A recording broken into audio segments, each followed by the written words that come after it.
पीड़ी लुगड़ी का झाला शुरू कर रहे मेटाडोर। तो आज पीड़ी लुगड़ी वाली महिलाओं ने स्वागत किया और इस बात के लिए धन्यवाद देना चाहूंगा इंदिरा जी को कि वो पीड़ी लुगड़ी ओढ़कर अपने कार्यक्रम में आई है। अभी करेंगे बेटा, मैं भी सुनूंगा। मैंने आपने बड़ा भव्य स्वागत हमारा किया है। ऐसा तो हमारे इलाके में भी नहीं होता, लेकिन जितने भी कर्मचारी हैं सबने मिलजुल कर बड़े प्रेम भाव से हमारा मन प्रसन्न कर दिया। मैं यहाँ घूम रहा था तो देखा पोस्टर लगे हुए। आपने संतुलन का ध्यान रखा है, एक नेता बीजेपी का तो दूसरा नेता कांग्रेस। पर मैंने पूछा भाई ये इंदिरा जी का फोटो आपने कैसे लगाया? ये मनोज टारगेट साथ था, मेरे 5-6 कार्यकर्ता और थे। उन्होंने साहब इंदिरा जी झांसी की रानी है, इसलिए कि अब अपने जो ज्वलंत मुद्दे हैं, ए भाई बात मत करो, ए भैया थोड़ी देर बोलूंगा, बात मत करो। जो ज्वलंत मुद्दे हैं, चाहे वो अपने आरक्षण के संबंध में हो, चाहे भ्रष्टाचार का मामला हो। मैंने एक दिन एक बयान दे दिया कि बीसलपुर से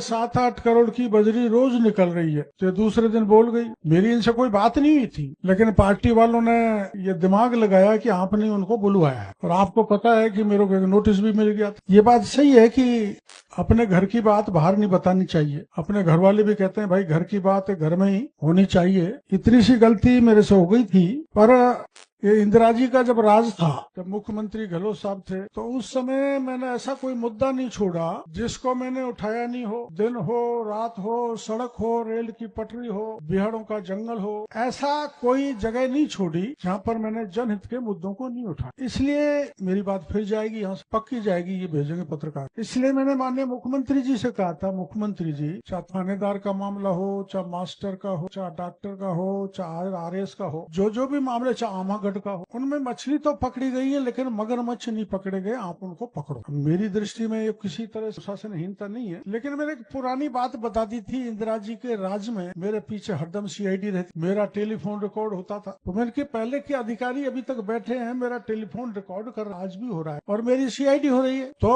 ये बात सही है, मेरे को घर में बतानी चाहिए गलती हुई। लेकिन अगर कोई भ्रष्टाचार फैलाएगा, चाहे मेरा भाई क्यों नहीं हो, मैं उसको छोड़ने वाला नहीं। मैं अभी वो भ्रष्टाचार या गिनाना नहीं चाहूंगा क्योंकि इंदिरा जी बैठे, मामला राजनीतिक हो जाएगा। मैं राजनीति नहीं करना चाहता। लेकिन अभी आपने यहाँ नाटक देखा है अंग्रेजी में, पता नहीं क्या गाड़ी दे रहे थे वापस, हमको तो समझ में ज्यादा आई नहीं। लेकिन उसका सार ये था कि अगर एडमिशन लेने में भी पैसा देना पड़े, अगर थानेदार टीप के हो, परीक्षा पेपर को लीक करके बने, तो थाना कैसे चलेगा? लड़ाई यही है। और ये लड़ाई, अब हम तो भाई देखो मेरी बात सुनो, मैं तो बूढ़ा हो गया और एक गीत गाया था सवाई माधोपुर में मेरे चुनाव में, हरा पग पकड़ू माधोपुर राखो लाज बुढ़ापे। तो धन्यवाद है सवाई माधोपुर वालों को, बुढ़ापे में मेरी लाज रखती, नहीं तो मारने वालों ने कोई कसर ही नहीं छोड़। एक हमारे खड़ी हो गई, उसको सबने संग दिया कि डॉक्टर किरोड़ मरना चाहिए किरोड़। हम जब हमारे संघ की शाखाओं में जाया करते थे तो खेल खेलते थे विष अमृत, सिर पे हाथ रख के विष कह दिया तो बैठ जाता था,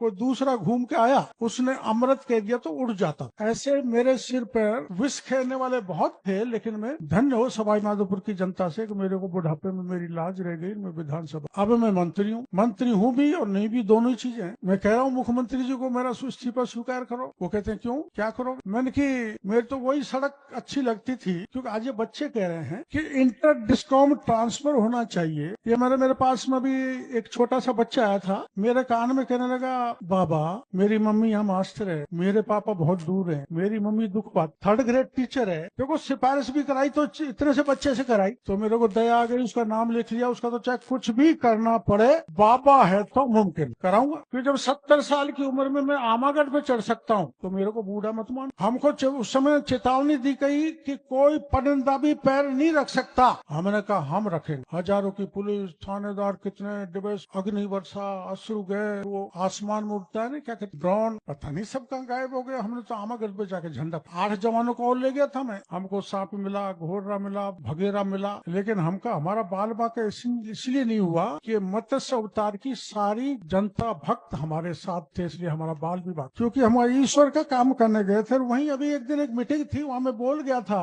उन्होंने कहा साहब यहाँ हमको हमारा पुराना मंदिर है, हजारों साल, यहाँ वन विभाग वाले नहीं आने देते। तो मैंने कहा भाई बात करेंगे मंत्री से, मुख्यमंत्री से, पर मेरी हालात ठीक नहीं है अभी सरकार, मेरा टंटा चल रहा है। अब कई लोग कहते हैं आप टंटा क्यों करते रहते हो, आपको पावर मिला है, आप उसका यूज करो। मैंने की पावर तो मिला है, लेकिन मेरे पास वीडियो नहीं है, मेरे पास कृषि उपज मंडी नहीं। और इसको मैं पावर मानता हूँ कि डॉक्टर किरोड़ीलाल सड़क पर उतरकर आंदोलन करके गहलोत जैसे व्यक्ति से रीट का पेपर निरस्त करा दे, उनको न्याय दिला दे। तो ये इंदिरा जी को मैं इस बड़ी सभा में भरोसा देना चाहता हूँ कि जनहित के मुद्दे जो भी हमारे इलाके के नेता उठाएंगे, मैं उनके साथ कंधे से कंधा मिला मदद करूंगा, सरकार तक बात को पहुंचा। अरे मैंने तो यहाँ तक कर दिया था भाई, आपको ध्यान है, कोई पता लगा सकता है कि प्राइवेट लॉकर को जाके पकड़ा दिया, यहाँ काला धन रखा है। ध्यान है ना, मेरे को तो पहली बार पता लगा, मैंने समझा बैंक में ही लॉकर होते होंगे, प्राइवेट भी लॉकर होते हैं क्या, लेकिन मैंने उन्हें पकड़ा दिया और उसे निकला 33 करोड़ नगद और 7 करोड़ सोना। अब उसको लेने के लिए कोई तैयार नहीं है, क्योंकि वो काला धन था।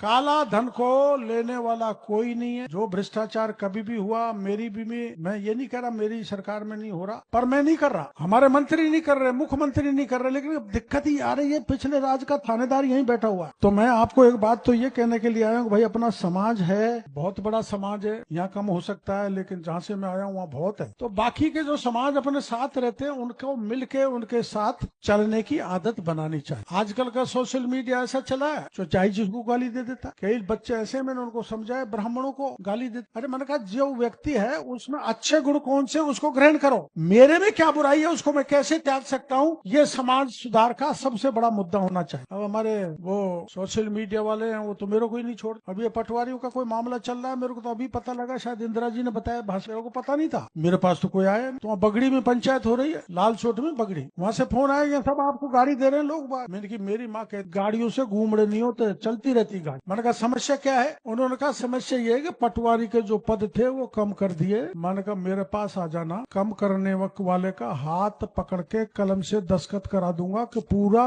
पोस्ट होगी। कुछ अफसरों की चालाकी होगी, बड़ा इंदिरा जी नहीं होती तो मैं बहुत, आरपीएससी में क्या क्या कबाड़े नहीं हुए। मैंने 12 कॉपी दी, एक दिन 12 कॉपी खाली, और उस खालियों में नंबर दे रखे, इधर सवाल है, पन्ना उधर देखो तो 7 नंबर, 8 नंबर, 5 नंबर, और लोग आरएस बन गए। ऐसी आरपीएससी तो हमने कभी भी नहीं देखी। पायलट साहब ने भी कहा था कि भाई आरपीएस का भंग होना चाहिए, पर भंग नहीं, वो पुनर्गठित हो सकती है। तो मैंने मुख्यमंत्री जी को कहा भाई इसको पुनर्गठित करो, बड़ा भ्रष्टाचार यहाँ पर फैल गया, तो जोर लगाएंगे सरकार पर एक बात मैं आपको कहना चाहता हूँ कि जहाँ भी कोई जैसी भी तकलीफ परेशानी आपको आ जाए, वैसे तो इंदिरा जी कांग्रेस के सब लोग आपको साथ देते हैं, यहाँ के देवल साहब भी आपको कह के गए, बड़े अच्छे नेता है, वो आपको हर तरह का सहयोग देंगे। लेकिन चाहे यहाँ आवश्यकता पड़ जाए, चाहे आपके गांव में आवश्यकता पड़ जाए, हर तरह के काम कराने का भरोसा मैं आपको। एक बीमारी बड़ी है, 3rd ग्रेड के टीचरों का ट्रांसफर उधर होना चाहिए। और मैंने अभी एक बहन जी बता रही थी यहाँ पर, अरे मैंने कहा भाई तुम सारे मास्टर, सारे बिजली के अफसर अगर हमारे इलाके में चले गए तो हमको यहाँ बुलाएगा कौन? कोई नहीं बुलाएगा, राम राम करने में तो है ही नहीं। लेकिन ये एक मुद्दा है। हाँ, मैं 36 की बता रहा हूँ, 36 की बता रहा हूँ भाई। देखो ऐसा है, मैं आपको एक बात ही जाति की बात करने के लिए, इसलिए आपको ध्यान है, ये इंदिरा जी के राज में एक पुजारी को तेल छिड़क के जला दिया। 3 दिन तक मैं महुआ के थाने पर लेके बैठा रहा, पंडित था। मैंने कहा यार यहाँ न्याय नहीं मिलने, मुख्यमंत्री के घर पे ले, पुलिस बहुत वहाँ पहरा दे रही है, पुलिस 100 सवा 100 एसपी वहाँ, डीएसपी वहाँ, एडिशनल एसपी वहाँ, और मेरे हर कदम पर ध्यान रखे। लेकिन आप अचंभा करो, मैं वहाँ से लाश को लेके मुख्यमंत्री के घर के दरवाजे पे ले जाके बैठा दी पुलिस। दूसरे दिन वो जो खाली होता है ना, वो खाली डब्बा,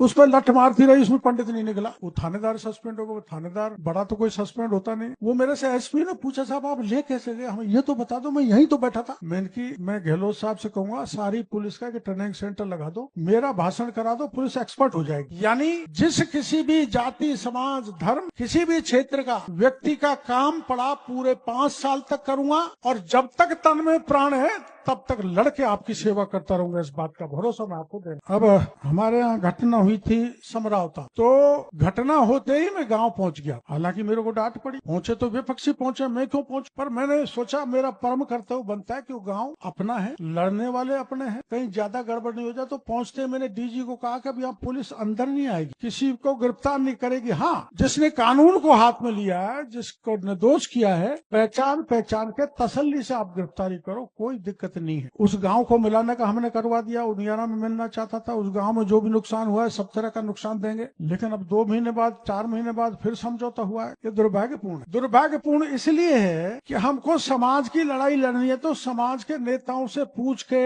सरकार से समझौता करना चाहिए था। ये परिवार की लड़ाई नहीं है, व्यक्ति की लड़ाई नहीं है, पूरे समाज की लड़ाई। लेकिन उसमें ज्यादा मैं कुछ कहना नहीं चाहता। समझौता हो, आपने हमारे वहाँ के कहा रोसी बड़ा क्या क्या चालाकी करते हैं। जो बच्ची दिखाई थी उसकी तो लगन भरवाई, हाँ रोसी, और दूसरी की भरवा दी। अब ये वो भी सात तगड़े निकले, काट देता समझ में आती, ये भी काट दिया। इसमें कानून में कोई समाधान नहीं होता। लेकिन सारे समाज ने मिलके जो रोसी के भाइयों को संतोष दिया है कि भाई समाज में सब बराबर हैं, किसी का दमन नहीं होना चाहिए, किसी के अपमान नहीं होना चाहिए, वो स्वागत योग्य। ऐसा होना नहीं चाहिए कि अपन अपने ही भाई का इतना बड़ा अपमान करें। ये अपमान सभ्य समाज में अलाउ होना चाहिए। कैसा गलत हुआ ना। अब मैं कह दूं भाई अरे थानेदार माने साले का मार दे, थप्पड़ हो जा तो दिखा जाए। हमारे वहाँ एक मास्टर की पिटाई कर दी एक ने, लड़के के बाप ने, तो सब मास्टरों ने हड़ताल कर, एक पटवारी की कर दी, सब पटवारी हड़ताल पर चले। तो जितना शिक्षक वर्ग है, अभी आपने देखा होगा परसों ही है सर, वो वकील हाईकोर्ट के सामने ड्राइवर को पीट रहे थे, आपने देखा होगा। वो बेचारा बच रहा था, हाथ जोड़ रहा था, मेरे को मत मारो, थोड़ी टक्कर लगी है, ज्यादा टक्कर नहीं लगी ना। तो मैं अपने भाइयों को यह कहना चाहूंगा कि देश में कानून का राज है। डॉक्टर भीमराव अंबेडकर ने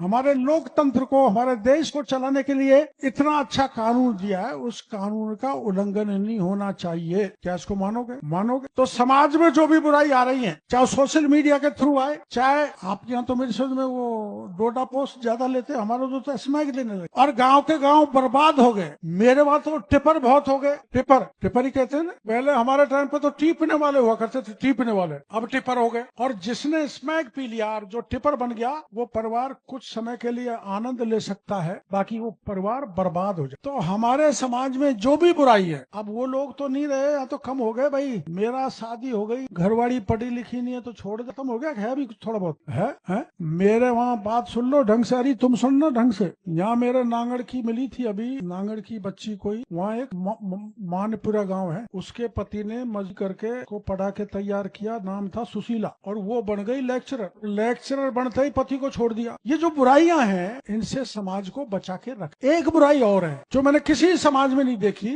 कि हमारे जो नेता हैं, हम हैं, वो आपस में टांग खिंचाई ज्यादा करते हैं। हम टांग खिंचाई ज्यादा करते हैं, एक दूसरे को गाली ज्यादा देते हैं, एक दूसरे को अपमान ज्यादा करते हैं। इसलिए मेरा सब शिक्षक वर्ग से, सब सरकारी कर्मचारियों से प्रार्थना है, आग्रह पूर्वक निवेदन है कि कोई भी नेता या छुटभैया नेता हमारे किसी भी दल के व्यक्ति को नीचा दिखाने के लिए आपके सामने गाली दे, तो उसको डांट के चुप करने का आपका कर्तव्य। यहाँ ये बड़ा अपराध कर रहा है हमारा, और इससे आपस में कटुता बहुत बढ़ रही है। अरे भाई कांग्रेस का मंच है तो हमको खूब गाली दो, क्या दिक्कत है? और भारतीय जनता पार्टी का मंच है तो मैं जो गड़बड़ कर रही है कांग्रेस में खूब गाऊं। अब के तो सरकारी नौकरों ने हद ही कर दी। मोदी आ गया ना, मोदी आ गया तो रिजर्वेशन खत्म है। ये इंदिरा जी इनके लोगों ने ऐसी हवा चलाई, हम रोक नहीं पाए। मोदी आ गया तो संविधान खत्म हो जाएगा। अरे मेरे भाइयों, किसी के बस की बात नहीं। मोदी ने भी सभाओं में कह दिया, ऊपर से अगर अम्बेडकर भी आ जाए, आरक्षण नहीं बदलेंगे, संविधान नहीं बदलेंगे। लेकिन ऐसे पागल है। मैं जाता था गाँव में, बाबा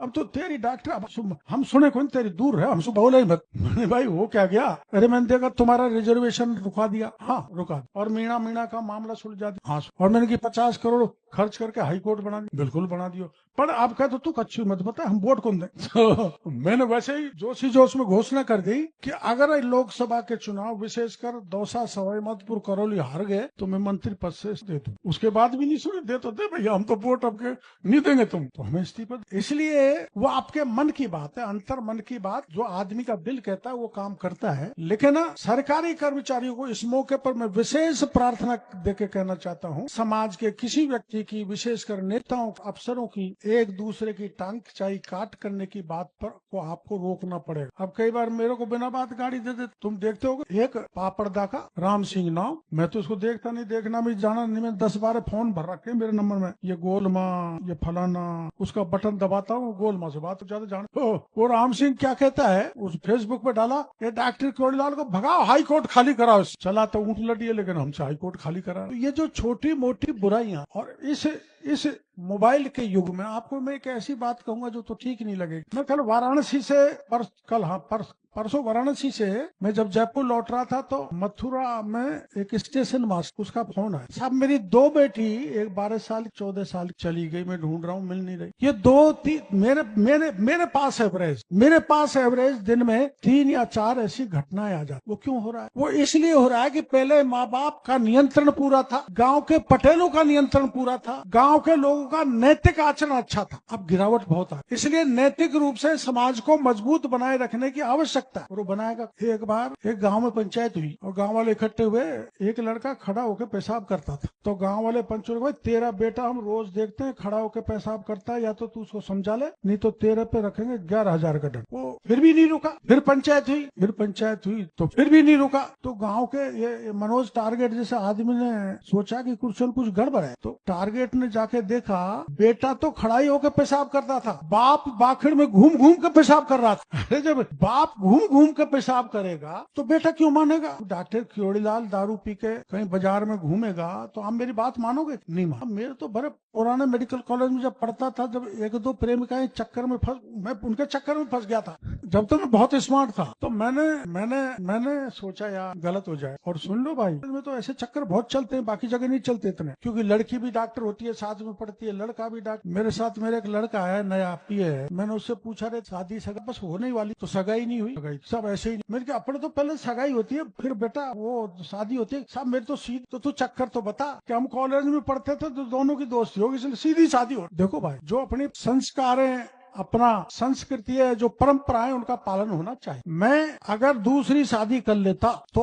आपने जो मेरा भव्य स्वागत और आदर सम्मान दिया है वैसा कभी भी मेरे को नहीं मिलता जो आज आप लोगों करो। करने में कोई दिक्कत नहीं है, बहुत रसीले लोग कर लेते हैं, लेकिन वो महत्वपूर्ण नहीं बन सकते, बड़े नेता या समाज के बड़े कर्ता धर्ता नहीं बन सकते। इसलिए अपना चरित्र मजबूत, अपना सिद्धांत मजबूत रखो, अपना आदर्श मजबूत होना चाहिए। ज्यादातर आप शिक्षक हैं, आप शिक्षकों को बच्चों को वैसी पढ़ाई के अलावा नैतिक शिक्षा भी दो। जो नैतिक गिरावट समाज में आ रही है उसको रोकना बहुत जरूरी है। और सबसे बड़ा ज्यादा गुण मीणा समाज में लगा हुआ है, ये मैं आपको गारंटी के साथ कहकर। जो अपराध से दूर रहता था, जो गलत काम से दूर रहता था, सबसे ज्यादा गलत काम और अपराध हमारे समाज के जवान बच्चे कर रहे हैं, उनको नियंत्रित करने की आवश्यकता। क्या करोगे? अरे आप बेशक कांग्रेस के रहो, मैं कब कह रहा हूँ, मेरे को तो बीजेपी बनाने में 45 साल लग गए आपको, लेकिन आपके 2024 के चुनाव में एक ही झटके में निकल गए। आप रहो, लेकिन एक और मेरे पे कृपा करो आप सारे लोग, ये जो मेरे को गाड़ी देते हैं ना बिना कारण हो तो समझ बात, और जाति का कोई भाई गाड़ी नहीं देता है सिवाय, और वो कौन देता है? एक पटवारी आया, उसका ट्रांसफर 3 का तो मैंने करे दी, उसका रह गया, उसी पे गाड़ी देना। तो वो किसी का ट्रैक्टर बंद हो गया बजरी का, छूटा नहीं तो गाड़ी, ट्रांसफर नहीं हुआ तो गाड़ी, किसी कारण से प्रोग्राम में नहीं जा पाए तो गाड़ी, किसी कारण कोई जल्दबाजी में निकल गए, राम नहीं हुई तो गाड़ी। 2.5 घंटा तक बैठे रहो, अब आयो गांव में जिन्ना तो मिलो बंधु वोट, अब उसको समझाने में पूरा दिन लग जाता। एक बार मैंने चुनाव लड़ा महुआ में, तो मेरा एक मित्र सरपंच था, उसके साथ एक आदमी जा रहा था, कुछ आवाज दे रहा राम सिंह मूंगफली खा ले, मूंगफली खा रहे थे, मूंगफली खा गया। फिर 2 साल बाद चुनाव आए, उस गाँव में मेरे खिलाफ एक एजेंट बैठ गया। तो मैंने कहा ये एजेंट कैसे बैठ गया? आमतौर पर एजेंट नहीं बैठता, हटता रहता। मैं उससे मिलने गया, मैंने भाई क्या बात है, क्यों नाराज है? तू राम सिंह को मूंगफली खवा ले, मैं तो बताऊंगा तड़के कैसे होगा। अरे मेरे भाई, मैंने की बोरी भर के ला दूं, पर तू मेरे को माफ कर। तो जितना झुंड होता है, झुंड में एक भी आदमी के बारे में कोई गलत बात हो गई या पूछा नहीं, राम नहीं करी, आजा तू चाय पी ले, धुंधी राम, तो घमंडी राम रह गया तो गाड़ी मिलना तय। अपने डीएनए का डिफेक्ट है ये, शुरू से ये। इसलिए पहले जो राज हुए तो गंगा साई जी ज्यादा बताएंगे। देखो अपन को इस बात पे गर्व करना चाहिए कि जेएनयू जैसे इंस्टीट्यूट में गंगा साई जी जैसे प्रोफेसर हैं जो विदेशों में जाके स्पीच देते। और सुनो, आपको सबको पता नहीं होगा, इनके कैंसर हो तो मेरे को मिले, मैं कहूंगा इतने इनके आत्मबल के बारे में मैं आपको सार्वजनिक रूप से कहूंगा। मैंने कहा ना, चिंता मत करो, ऊपर वाला बैठा है, आपका जीवन लंबा चलेगा। और कैंसर का इलाज ब्रेन का, भगवान की कृपा देखो कि वो जड़ मूल से खत्म हो गया, आप जैसों का आशीर्वाद। इतनी अच्छी प्रतिभाएं अपने समाज में, उनका सम्मान करो, आदर करो। मेरे पास एक लड़की गई थी महीने के भर पहले, क्या था वो, छक्का मारने वाली है। कोई प्रतिभा ऐसी? अरे कोई प्रतिभा है क्या ऐसी? नहीं है। इनको उभारो, इनको सहयोग करो। करो, अच्छी चीज को साथ दो। मैं भी एकदम मैनपुरा में था तो एक लड़का आया और वहाँ सांप छोड़ दिया, भगदड़ मच गई। अरे क्या है, अरे भाई कि मैं इनकी तेने इसका जहर तो तोड़ दिया ना, क्या काम जहर तोड़ने का, एक को भी खा जाए तो मेरी गारंटी है, मैं तू खूब है। ये हमारा दीपक वहीं था, तो वो एक ही नहीं ऐसे 40 सांप पकड़ चुका जिंदे, और उनसे खेल खेलता है, ये भी कोई कला। और एक बार काट लिया एक सांप ने तो उसका कुछ बाल बाका नहीं। तो मतलब प्रतिभाएं बहुत है अपने यहाँ, अपने प्रतिभाओं को बढ़ावा मिलना चाहिए, सम्मान मिलना चाहिए। और देखो भाई, बड़े लोगों का सम, गुरुजनों का, माता पिताओं का सम, और घरवाड़ियों का सम। मैं तो भाई देखो थोड़ी भी गलती कर देता हूँ तो गोल माँ फोन से डांट देती, अब तुम डांटती हो कि नहीं इनको, अरे कुछ कहती हो कि नहीं है, हाँ इन पे कंट्रोल रखा करो नथेल, यूं बिल्कुल। तो ये आपने कार्यक्रम रखा, समाज को अपन को सुधारना है और अपन को संगठित भी रहना है, दूसरे समाज को लेकर साथ चलना है, क्योंकि एक समाज से आप जो लक्ष्य आपने तय किया है, जिस पथ पर जाना चाहते हैं, आप लड़ खड़ा, अकेला समाज सफल नहीं हो। इसलिए सब समाज को साथ लेके इस इलाके में बच्चों को, मेरे को देवल साहब कह रहे थे कि यहाँ जितना भी आपका मीणा अफसर है जिस किसी भी विभाग में, वो सबसे अच्छा काम करता है, और हम तो चाहते हैं मीणा अधिकारी मिलने। उन्होंने जब मेरे को ये बात कही तो बड़ी प्रसन्नता हुई कि आप यहाँ बहुत अच्छा काम कर रहे हैं। मेरे वहाँ तो लाइनमैन क्या करता है, मीणा ही हो, तार गिरा दिया तो ऐसी तैसी हो, रात भर गर्मी में पैसा दे दिया तो अधूरा सा छोड़ेगा, थोड़ी देर चलेगी फिर गिर जाएगा तार, फिर पैसा दे फिर तार को जोड़ेगा। ऐसे ऐसे कलाकार लाइनमैन है जो मेरे गांव में 3 फीडर है, 2 को सालों को शट डाउन कर देंगे, तीसरे को अकेले को चलाएंगे, फिर 2 फीडरों से पैसा आएगा जब चालू। तो इस ढंग की शिकायत आपके यहाँ पर नहीं है। आप भाई मास्टर बार 89 में मैं सुनाई देता हूँ, कोई बोला 89 में मैं MP बना तो नांदोती में एक गुजरों का गाँव पटाने वाला मीणा था। वैसी बात ये सार्वजनिक नहीं बोलने, पर मेरा मन कर रहा है, मैं जब बोलता हूँ बोल ही देता हूँ। तो वो मैं MP बन गया तो 60-70 गुजर पगड़दारी आए, MP ऐसे ही बोलते हैं, ए भैया देख जो तू ई मास्टर है कमलेश, या को ट्रांसफर हमारी स्कूल से नहीं होना चाहिए, और तू जैसे जो कर। मैंने दूसरे तू ये बता, गुजर तेरे को चाहते हैं साहब, देखो जो ये छोरे खाली जो कॉपी छोड़ जाते हैं उनको देता हूँ 90%, और 2 लाइन लिख देते हैं उनको देता हूँ 92%, और आधी कॉपी में लिख देते तो 100 का 100 नंबर दे दे। मैं तू ऐसे क्यों कर साहब, अगर यही पढ़ गए तो हमारा क्या होगा। ऐसे मत करना भाई, हाँ ऐसे मत करना, जम के जनता की सेवा करो। देखो गुरु बनना ये किस्मत की बात, गुरु बनना, गुरु राजेंद्र प्रसाद बने थे जो पहले राष्ट्रपति बने। गुरु बनना गर्व का विषय है। आप ही डॉक्टर बनाते हो, आप ही इंजीनियर बनाते हो, आप ही कालिदास बनाते हो, आप ही अटल बिहारी बनाते हो, आप भी नरेंद्र मोदी बनाते हो, आप डॉक्टर की उड़ान तैयार करते हो, आप ही तो करते हो। बड़ी से बड़ी हस्ती महापुरुष, बड़ा सा बड़ा कलेक्टर, SP जो भी जितना आज तंत्र है, वे गुरुजन बंधुओं के कारण इनके लिए बहुत आभार प्रदर्शन करना चाहता हूँ, धन्यवाद देना हूँ। इसलिए अच्छी शिक्षा दो, आपकी चाहूं और प्रशंसा फैले तो हमें कोई मिले पश्चिमी राजस्थान का, तो हम गर्व से सीना चौड़ा करके कह सके कि हमारे बच्चे जो किसी क्षेत्र में काम कर रहे हैं, बेहतर काम करके हमारे इलाके का और हमारे समाज का नाम रोशन कर रहे हैं। ऐसा काम करो। और मेरे से आप क्या चाहते हो बताओ। तुम अरे तुम, मैं उनसे पूछूंगा तो उधर तुम तो सिखा के भेजियो। अरे तुम क्या चाहते हो पीढ़ी लुगड़ी वाली, वो ट्रांसफर की नहीं कह रही, वो कह रही है खीर जलेबी खुआओ। चलो आपकी बात सरकार तक मजबूती से पहुंचाएंगे, ठीक है ना। आपने बुलाया, स्वागत किया, इसके लिए बहुत बहुत धन्यवाद। राम राम साहब।